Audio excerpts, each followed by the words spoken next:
द्वितीय अध्याय। मेधा ऋषि बोले कि अति प्राचीन काल की बात है कि एक बार देवताओं व असुरों में भीषण युद्ध हुआ जो 100 वर्ष तक चला। उस युद्ध में असुर सेना का नायक महिषासुर था, तो देव सेना के नायक इंद्र ने युद्ध में देव सेना असुर सेना से परास्त हो गई। तब महिषासुर देवताओं को पूरी तरह जीतकर स्वयं इंद्र बनकर इंद्र के सिंहासन पर बैठा।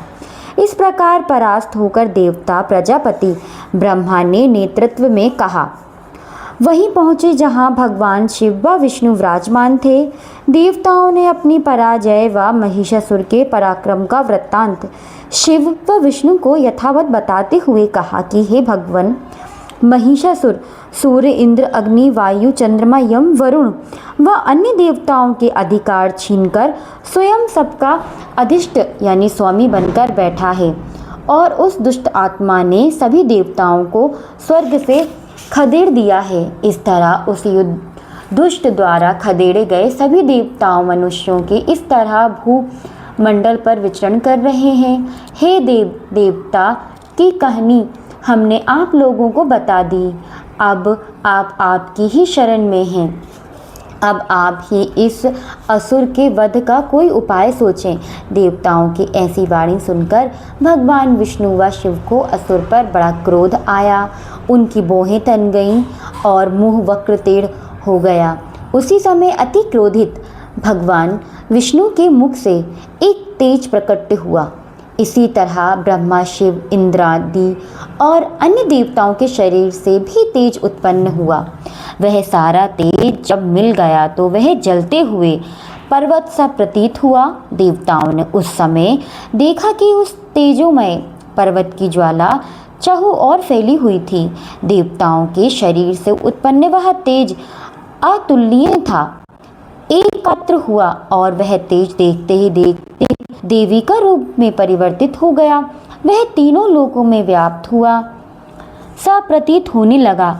उस तेज पुंज में जो शिव का तेज था उससे देवी का मुख बना, यम के तेज से सिर के बाल, विष्णु के तेज से भुजा, चंद्रमा के तेज से देवी के स्तन बनी, इंद्र के तेज से कटी भाग कमर बनी, वरुण के तेज से जंघा के पिंड लिया, पृथ्वी के तेज से निरंतन बनी, ब्रह्मा के तेज से चरण बनी, सूर्य के तेज से पैर की उंगलियां, वसुओं के तेज से हाथों की उंगलियां बनी तथा कुबेर के तेज से नासिका बनी, प्रजापति के तेज से देवी के दांत बने, अग्नि के तेज से 3 नेत्र बने, संध्या के तेज से बाहें बनी, वायु के तेज से कान बने। इसी तरह अन्य देवताओं के तेज के मिलने से देवी की उत्पत्ति हुई।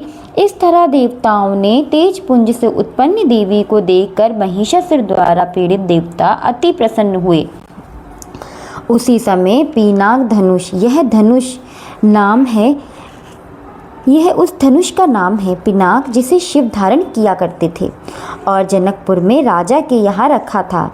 इस पिनाक धनुष को तोड़कर श्री रामचंद्र जी ने जानकी जी से विवाह रचाया था। धारण करने वाले शिव ने अपने त्रिशूल से एक त्रिशूल निकाल कर देवी को दिया। भगवान विष्णु ने अपने सुदर्शन चक्र को निकाल दिया। वरुण ने शंख भेंट की, अग्नि ने शक्ति, वायु ने धनुष बाणों से भरे 2 तस्कर दिए। 1000 नेत्र वाले देवराज इंद्र ने देवी को अपने वज्र से एक वज्र निकाल कर दिया तथा ऐरावत हाथी से उतरकर 1 घंटा भी दिया। इसी तरह यम ने काल दंड ऐरावत से उत्पन्न कर 1 दंड दिया। वरुण ने पाश, प्रजापति ने स्थाफिक माला दी, ब्रह्मा ने कमंडल दिया, सूर्य देव ने देवी को रोमकूप में अपनी रश्मियों का तेज भरा, काल ने चमचमाती ढाल तलवार दी, क्षीर सागर ने उज्जवल हार व कभी नष्ट न होने वाले दिव्य वस्त्र दिए। इनके अतिरिक्त क्षीर सागर ने दिव्य चूड़ामणि, 2 कुंडल, कड़े, उज्जवल निर्मल अर्धचंद्र, बाजू के लिए बाजूबंद, के पैरों के चरणों के लिए नूपुर, पायजेब, गले के लिए मनोहर हंसुली, उंगलियों में पहनने के लिए रत्न निर्मित अंगूठियाँ, विश्वकर्मा ने देवी की अति निर्मल फरसा भेंट में दिया। उसके अतिरिक्त अनेक तरह के अस्त्र व अद्भुत कवच दिए। विश्वकर्मा ने ही देवी के शीश पर वक्ष पर धारण कराने हेतु कभी न मुरझाने वाले फूलों की माला दी। समुद्र ने देवी को मनोहर कमल पुष्प भेंट में दिए। हिमालय ने सवारी के रूप में सिंह व अनेक प्रकार के रत्न अर्पित किए। धनपति कुबेर ने मधु से भरा पान पात्र, नागराज शेष ने बहुमूल्य मणियों से भूषित नागहार भेंट दिया। इसी तरह अन्य देवताओं ने भी आभूषण व अस्त्र शस्त्र देकर देवी को सम्मानित किया। इसके बाद देवी अट्टहास करती हुई गरजने लगी। देवी की उस घोर गर्जना से नाद से आकाश गूंज उठा। देवी का वह सिंहनाद कभी भी नहीं समा पाया। उनके समक्ष आकाश भी छोटा लगने लगा।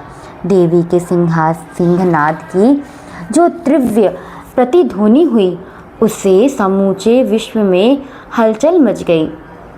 सागर कँपने लगे, पृथ्वी डूलने लगी, पर्वत हिमालय हिलने लगे। उस समय देवताओं ने प्रसन्नतापूर्वक शिववाहिनी देवी से कहा कि हे देवी, आपकी जय हो।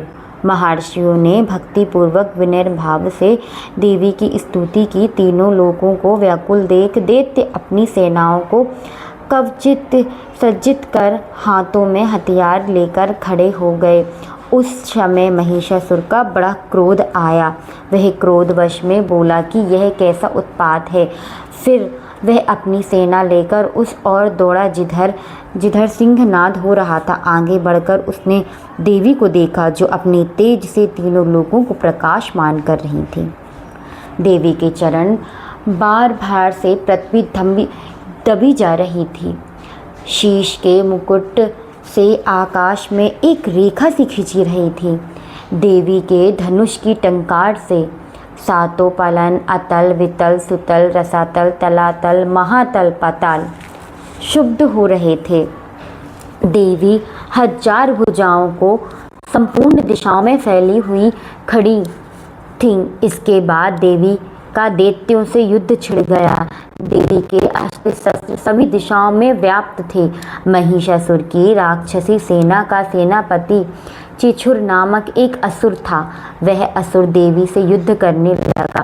चांवर नामक दूसरा असुर भी चतुरंगिणी सेना, हाथी, घोड़े, रथ, पैदल सैनिक लेकर देवी से लड़ने के लिए आया। 60,000 महारथियों के साथ उग्रग्रह भी देवी से लड़ने गया। महानुदैत्य भी 1 करोड़ रथियों को साथ लेकर देवी से युद्ध करने गया। तलवार जैसे पैने रोमों वाला अशिलोमा नामक दैत्य 5 करोड़ रथ सैनिकों सहित देवी से युद्ध करने आया। बाशकाल नामक असुर के साथ 8 लाख रथी सैनिक थे। वे सभी देवी से युद्ध करने लगे। हाथी व घोड़सवार सैनिक अनेक दलों 1 करोड़ रथियों की सेना के साथ परिभाषित नामक राक्षस देवी से युद्ध करने लगा। विडहाल नामक असुर 5 अरब रथियों को साथ लेकर देवी से लोहा लेने लगा। इन सब के अलावा अन्य भी हजारों महाअसुर रथ, हाथी व घोड़े वाली सेना के साथ आकर देवी से युद्ध करने लगे। महिषासुर स्वयं भी ये युद्ध भूमि में करोड़ों हजार रथ, हाथी व अश्व सैनिक सहित आकर देवी से युद्ध करने लगा। वे असुर देवी पर तोमर, भित्तिपाल, शक्ति, मूषल, खड़ग, पारशु, शटिष्ठ आदि शस्त्र अस्त्रों से प्रहार करते हुए युद्ध करने लगे। कुछ असुर देवी पर शक्ति से प्रहार करने लगे तो कुछ असुर पास से प्रहार करने लगे। कुछ अन्य असुर देवी पर खड़ग से प्रहार करने लगे, देवी का वध करने की चेष्टा करने लगे। देवी ने क्रोधावेश में क्रीड़ा करते हुए अस्त्र शस्त्र भ्रष्ट कर असुरों के अस्त्र शस्त्रों को काट डाला। उनके मुखमंडल पर श्रम का तनिक भी चिन्ह नहीं था। देवता वह ऋषि मुनि उनके प्रभाव देखकर उनकी स्तुति करने लगे। स्तुति से प्रसन्न होकर असुरों के शरीर पर अस्त्र शस्त्र बरसाती रहीं। देवी का वाहन सिंह क्रोध वेश में गर्दन के बालों को बिखेरता हुआ असुरों की सेना के मध्य इस तरह विचरण करने लगा जैसे जंगलों में दावानल फैलता है। दैत्य से युद्ध करते समय देवी ने युद्ध भूमि में जितने श्वास छोड़ी वे सभी तुरंत गण के रूप में परिवर्तित हो गई तथा पारशु, भिदिपाल, खड़ग, पाष्टिष्टि अस्त्रों से दैत्य का सामना करने लगी। देवी की शक्ति के प्रभाव से वृद्धि को प्राप्त वे गण दैत्यों का संहार करते हुए नगाड़ा, शंख आदि वाद्य बजाने लगे। उस युद्ध महोत्सव में अगणित गण मृदल बजा रहे थे। तत्पश्चात देवी ने त्रिशूल, गदा, शक्ति, खड़ग की वृष्टि कर सैकड़ों ही महाअसुरों का संहार कर डाला। कितने ही को घोर घंटा नाद से मूर्छित करके मार डाला। अनेकों असुरों को पाशवृद्ध कर धरती पर घसीटा तो कितने ही असुरों को धरातार तलवार से दो दो टुकड़े कर मार डाला। कितने ही असुर देवी की गदा से घायल होकर धराशायी हो गए। कितने ही असुर मूषल के प्रहार से घायल होकर रक्त वामन करने लगे। कितने ही अन्य असुर शूल से छाती विदीर्ण हो गई के कारण धरती पर ही गिर पड़ा। कितने ही असुरों की कमर उस युद्ध भूमि में देवी के वाणों के लगने से टूट गई। जो असुर बाज की तरह झपट कर देवताओं को पीड़ित करने वाले थे वे मृत्यु का आलिंगन करने लगे। कितने ही दैत्यों की भुजाएं तथा कितने ही असुरों की गर्दनें कट कट कर गिरने लगीं। इसी तरह कितने ही दैत्य के शरीर कट कट धरती पर गिरने लगे। कुछ असुरों के शरीर मध्य से भाग कट कर अलग हो गए। कितने ही असुरों की जंघ काट काट कर धरती पर गिर गई। देवी के कितने ही असुरों को एक भुजा, एक पैर व एक नेत्र वाला बनाकर उनके दो टुकड़े कर दिए। कितने ही असुर ऐसे भी थे जो बिना धड़ के ही श्रेष्ठ हथियार हाथ में लेकर देवी से युद्ध कर रहे थे। कई अन्य कमबंद धड़ रहित शरीर युद्ध के बांधे की तर्ज लय पर नृत्य करने लगे। कितने ही कम धन हाथों में खड़ग शक्ति लेकर दौड़ने लगे और कितने ही अन्य असुर ठहरो ठहरो कहते हुए देवी को ललकारने लगे।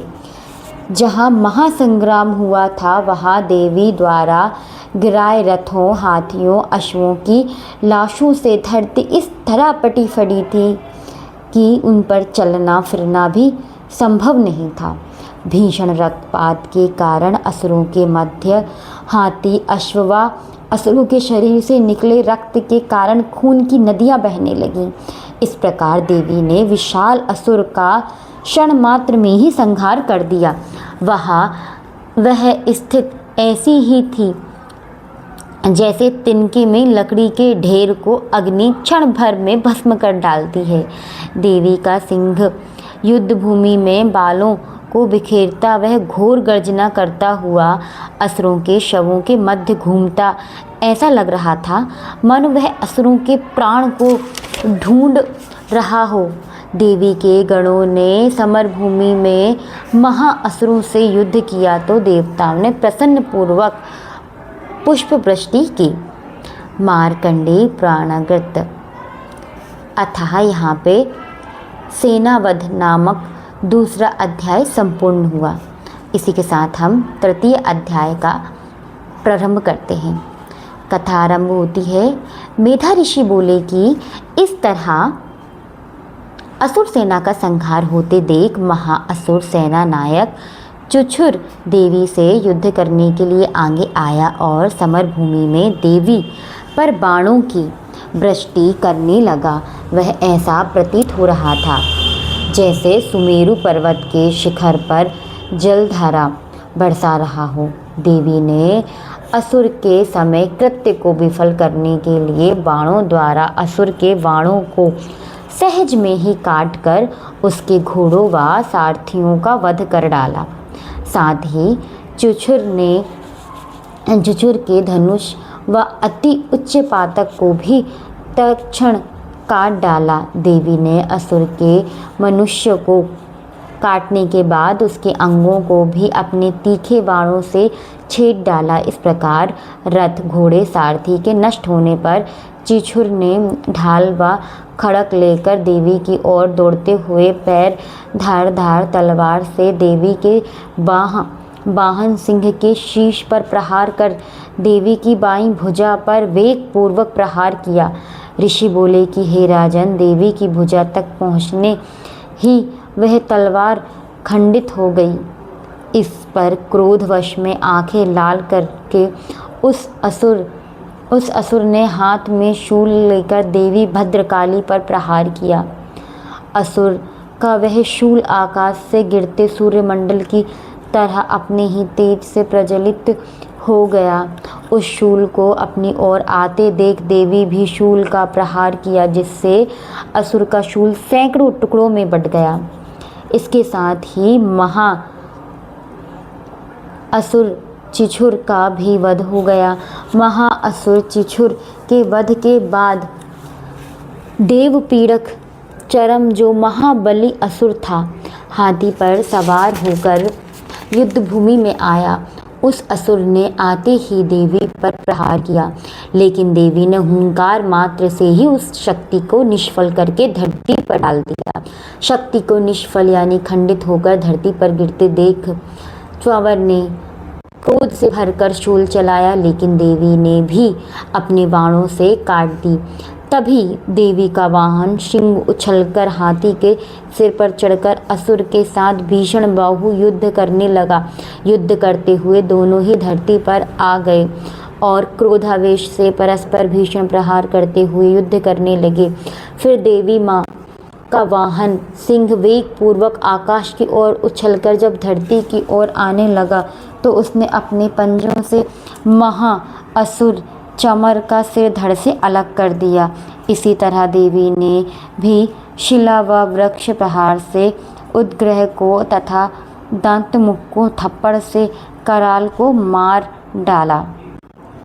क्रोधावेग में देवी ने उद्युत को मशाल डाला और वाशकल को भिदिपाल से वाणों से तम्र व अंधक को मौत के घाट उतार दिया। 3 नेत्र वाली देवी परमेश्वरी ने त्रिशूल से उग्रवीर्य व महानु नामक असुर का वध कर दिया। इसी तरह खड़क तलवार के प्रहार से देवी ने विद्याल का शीश देवी ने अपने बाणों से प्रहार कर यमलोक भेज दिया।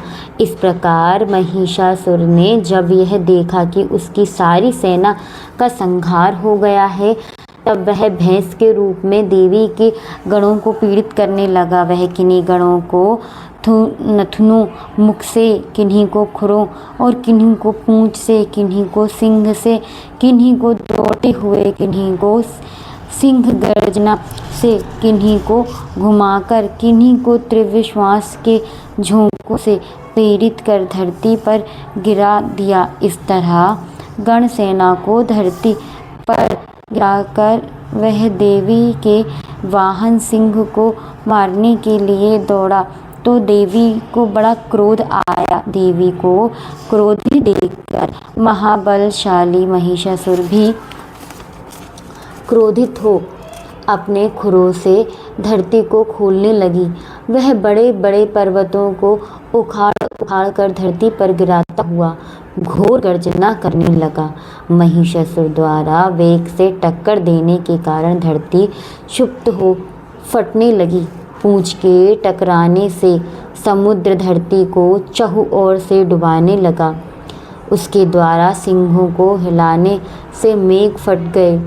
उसके निश्वास लेने पर निकली प्रचंड वायु के वेग से आकाश में उड़े सैकड़ों ही पर्वत धरती पर गिरने लगे। इस तरह क्रोधावेश में उस महाअसुर को अपनी ओर आते देख चंडिका देवी ने उसका उसका वध करने के उद्देश्य से महाक्रोध देवी के पास फेंक कर उस महाबली असुर को बांध लिया। जब महिषासुर पाश में बंध गया तो उसने भैंसे का रूप त्याग तत्काल सिंह का रूप धारण कर लिया।